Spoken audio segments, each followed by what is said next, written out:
好，来，乡亲啊，继续来看疫情指挥官陈时中来宣布，这礼拜五要开放到第2剂甲第3剂的疫苗，会当透南来注射。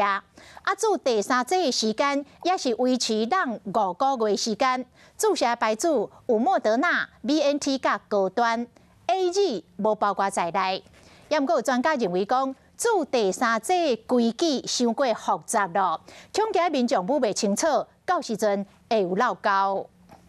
注过2剂疫苗，即马搁爱注第3剂。指挥中心宣布，拜五开始全面开放追加第3剂疫苗。只要18岁以上的民众和第2剂让5个月，会使自由来选品牌，包括半剂莫德纳、1剂 BNT 和1剂高端。不过 AZ 疫苗无伫选项当中。等到是有各剂要未承认的高端疫苗。高端疫苗它是一个蛋白疫苗，那国外已经有蛋白疫苗用来作为第3剂施打，那一样抗体也都有相当高的一个提升。AZ 疫苗是其他的疫苗之前的施打比较强烈的一个不良反应的话，它还是可以选择 AZ 疫苗来做第3剂的施打。另外，经过医生评估做免疫不全进行控制免疫治疗的癌症患者、器官移植者和艾滋病的患者。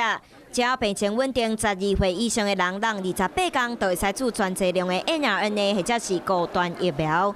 不过，台大感染科医生王立民认为政策实在伤复杂，应该开放予民众想要注拢来注。专家对注射的时间意见拢无同。间隔是一回事，可是病毒什么时候会来是另外一件事情。第2剂跟第3剂只要隔1个月其实就可以了啦哈，所以我认为让愿意打第3剂的人就去打，然后只要他跟第2剂隔1个月以上，就给他接种。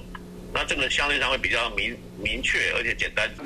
经过临床这个免疫生成性的测试，发现间隔5到6个月之后来施打，它的抗体的上升是最明显的。不管安怎，即马一定要注第3剂。嘛要提醒，目前大部分的国家还未承认高端疫苗，所以第3剂若是想要注高端疫苗的民众，就要想好清楚。